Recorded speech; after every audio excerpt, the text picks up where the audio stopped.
Welcome to our channel TPN Telugu Prabha. నేను మీ journalist Agnimurthy. Akhil Akkineni title role పోషించినటువంటి లెనిన్ సినిమా ఈరోజు మన ముందుకు వచ్చింది.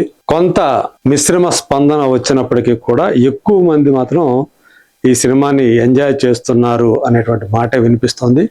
కాస్త పాజిటివ్ వైబ్రేషన్స్ కనిపిస్తూ ఉన్నాయి. అంటే షోలు జరిగే కొద్దీ కూడా ఏదైతే బుక్ మై షోలో ట్రెండింగ్ ఉంటుందో అది మారుతూ ఉంది. అవర్లీ ట్రెండింగ్ పెరుగుతూ ఉంది. 2,000 టికెట్ల ప్లేస్లో 10,000 టికెట్లు కూడా అమ్ముడవుతున్నటువంటి పరిస్థితి కనిపిస్తోంది. ఇది చాలా పాజిటివ్ సంకేతంగా ట్రేడ్ వర్గాలు భావిస్తూ ఉన్నాయి. ఎంతో కాలంగా అఖిల్ అక్కినేని ఒక బ్లాక్ బస్టర్ కొడితే చూడాలి అని చెప్పేసి 11 సంవత్సరాలుగా అభిమానులు ఎదురు చూస్తూ వస్తున్నారు. మరి ఆ రోజు లెనిన్తో వచ్చేసినట్లే అని చెప్పేసి చాలా మంది కూడా నమ్ముతూ ఉన్నారు. మరి థియేట్రికల్ గా ఈ సినిమా ఎంత వసూలు చేస్తే బ్రేక్ ఈవెన్ అవుతుంది అనేది చాలా మంది మనసును తొలుస్తున్నటువంటి ప్రశ్న. ఈ విషయంలో ఇది ఎంత బిజినెస్ అనే దాని విషయంలో భిన్నాభిప్రాయాలు వ్యక్తమవుతున్నాయి. ఎందుకంటే నైజాంలో ఈ సినిమాని అన్నపూర్ణ స్టూడియోస్ సొంతంగా రిలీజ్ చేసింది, ఎవరికి కూడా ఇవ్వకుండా. మరి దానికి ఎంత వాల్యూ కట్టాలి అనే దాని విషయంలో భిన్నాభిప్రాయాలు వ్యక్తమవుతున్నాయి. ఆంధ్ర రీజియన్లో చూసుకుంటే 8 నుంచి 9 కోట్లు అంటున్నారు.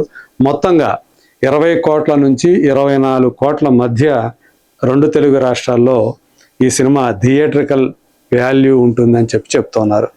అంటే ఆల్మోస్ట్ 45 కోట్ల నుంచి 50 కోట్ల వరకు కూడా ఈ సినిమా గ్రాస్ను వసూలు చేయాలి ప్రపంచవ్యాప్తంగా. అప్పుడే ఇది బ్రేక్ ఈవెన్ అవుతుంది అనేటువంటి అభిప్రాయాన్ని ట్రేడ్ వర్గాల వాళ్ళు వ్యక్తం చేస్తూ ఉన్నారు. ఇక ఈ సినిమా స్ట్రీమింగ్ రైట్స్ ని జీ వాళ్ళు కొనుక్కున్నారు.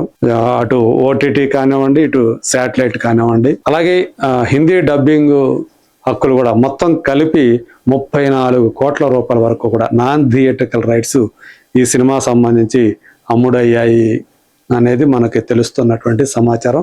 ఆ రకంగా నిర్మాతలు చాలా వరకు సేఫ్ అయ్యారన్నటువంటి అభిప్రాయం కూడా వ్యక్తమవుతుంది.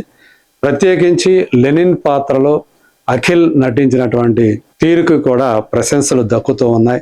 సో ఇప్పటి వరకు అతను చేసినటువంటి పాత్రలతో పోల్చినా కూడా ఈ లెనిన్ పాత్ర చాలా క్లిష్టమైనటువంటి పాత్ర.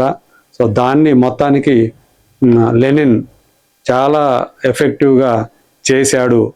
సో ఆయన హావభావాలు కానీ డైలాగ్ డిక్షన్ కానీ చాలా మెరుగుపడ్డాయి మునుపటితో పోలిస్తే. ఆ పరిణతి అనేది నటుడిగా కనిపించింది అనేటువంటి అభిప్రాయాన్ని. ఇది తను హీరోగా నటించినటువంటి 7వ సినిమా.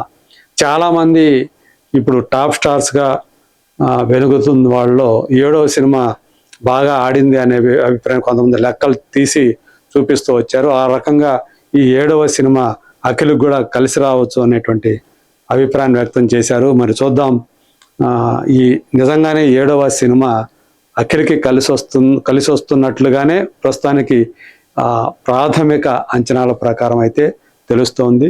సో ఇది లెనిన్కి సంబంధించి బ్రేక్ ఈవెన్ వాల్యూ రావాలి అంటే దాదాపు 45 కోట్ల, కనీసం 45 కోట్ల రూపాయల గ్రాస్ని ప్రపంచవ్యాప్తంగా ఈ సినిమా వసూలు చేయాలి అని చెప్పేసి తెలుస్తూ ఉంది. లెనిన్ భారతి మధ్య, సో భారతి పాత్రలో భాగ్యశ్రీ బోర్సే, వీళ్ళిద్దరి లవ్ స్టోరీ, అలాగే వాళ్ళ ఆన్ స్క్రీన్ కెమిస్ట్రీ ఏదైతే ఉందో దాన్ని ఆడియన్స్ బాగా ఎంజాయ్ చేస్తూ ఉన్నారు. పైగా ఆ పాత్రల్లో ఉన్నటువంటి క్యారెక్టర్లో ఇంటెన్సిటీ, లవ్ స్టోరీలోని ఇంటెన్సిటీ, ఇవి కూడా ప్రేక్షకుల్ని కట్టిపడేస్తూ ఉన్నాయి. చూద్దాం, ప్రస్తుతం ఉన్నటువంటి ట్రెండ్ ప్రకారం ఈ వీకెండ్లో ఈ సినిమా గనక మంచి వసూలు గనక సాధిస్తే ఆ బ్రేక్ ఈవెన్ని అందుకోవటం పెద్ద కష్టం కాదు అని ఏదైతే ట్రేడ్ వర్గాలు చెప్తున్నాయో అది నిజమవుతుందా లేదా, let us wait and see.